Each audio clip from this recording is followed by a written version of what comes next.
Welcome back to another video. Soil here, and today I want to talk about stochastic RSI, or simply Stoch RSI, which is more commonly known to traders with this name. It's an amazing indicator which is actually a combination of two powerful and famous indicators: RSI, Relative Strength Index, and Stochastic Oscillator. If you're interested to learn how you can use this powerful indicator, stay tuned and let's get started.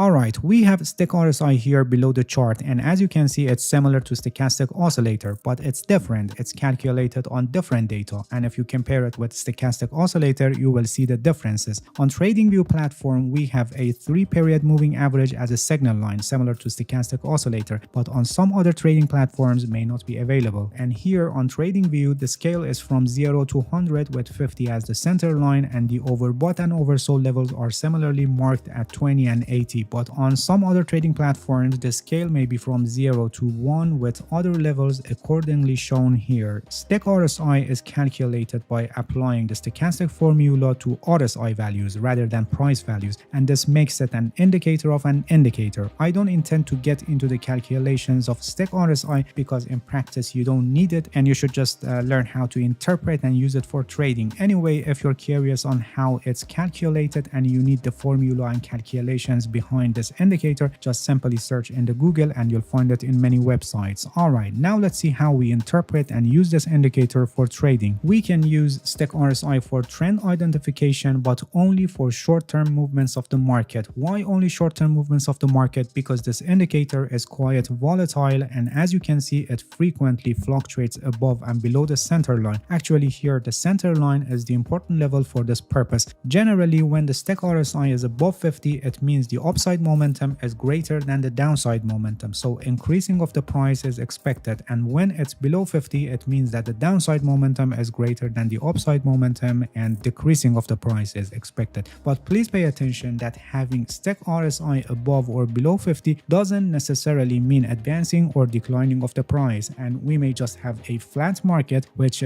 could be part of a pullback. For example, on this chart, in this part, you can see that the price is in a downtrend, and most of the time when the Stoch RSI is above 50, the price is either advancing or flat in the form of a pullback, and when the price is below 50, the price is declining in a move in the direction of the trend. And similarly in this part, where an uptrend is forming, when the Stoch RSI is above 50, we have advancing of the price in the direction of the trend, and when the Stoch RSI is below 50, the price is either declining or flat in the form of a pullback. By having this behavior of a Stoch RSI, we can conclude that centerline crossovers can provide us trading signals, but please pay attention that this indicator is very volatile, and you can see that it moves above and below the center line quite often, and this means that we can have many false signals. A centerline crossover can be a signal for reversal of the price, like what happened here, but before that we had many other bullish centerline crossovers that they just ended up with a pullback, and after that the price continued declining in the direction of the trend. So having high number of false signals with centerline crossover is very common. A good strategy to filter the false signals is taking only the signals that are in the direction of the market. We can add a moving average to our chart for showing us the direction of the market, and after identifying the direction, we only take the signals that are in the direction of the market. For example, here the price is below the moving average line, showing us that the market is in a downtrend, so we must only take bearish centerline crossovers, and in this part the price went above the moving average line, and we must only take bullish centerline crossovers. This was just one way how we can filter the false signals during the trend, and there could be many other trading strategies for using Stoch RSI signals, either for entering in the direction of the trend or identifying reversal points of the market. The important point that you must pay attention is that you should never trade only based on these signals that are generated from Stoch RSI,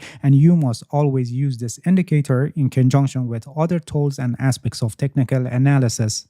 Another important signal that we can get from Stoch RSI is overbought and oversold levels. When it's above 80, it's considered to be overbought, so declining of the price is expected, and when it's below 20, it's considered to be oversold and advancing of the price is expected. But here also please pay attention that because of high volatility of this indicator, it easily becomes overbought and oversold. So not every overbought or oversold reading is the reversal point of the market. For example, here following this downtrend, downtrend, here it shows oversold level of the market, so possible reversal, and you can see that the price turned to an uptrend. But before this we had many other oversold readings, but if you look at the price you can see that it ended up with just pullbacks. Here also a good strategy to filter the false signals is taking only the signals that happen in the direction of the market. For example, here the price is in a downtrend, so we only focus on the overbought readings of the Stoch RSI for entering short positions, or here the price is in an uptrend, so we only focus on oversold readings for entering long positions. Another technique that you can use here for further confirmation of your trades is K% and D% crossing. For example, here following this downtrend and overbought reading, we enter a trade when the K% line, the blue line, crosses below the D% line, the orange line. And you can even make it more strict and enter when it enters in the blue area. The same method can be used in uptrend and oversold reading, and here you enter when the K% line crosses above the D% line. This method I explained is just one way of filtering the false signals during a trend, and here we can have many other trading strategies for using Stoch RSI, either for entering in the direction of the trend or identifying reversal points of the market. Stoch RSI is a powerful indicator and can help you a lot in trading, but only if it's used correctly. The important point is that you should never take your trading decisions only based on this indicator, and you must use it in conjunction with other tools and aspects of technical analysis. Alright, that's it. Thank you for watching this video. If you have any questions, feel free to ask and leave a comment for me. I'll answer your questions as soon as possible. If you haven't subscribed to my channel, please subscribe and hit the bell so you get the notifications of my new videos. See you guys in next video, and good luck with your trading.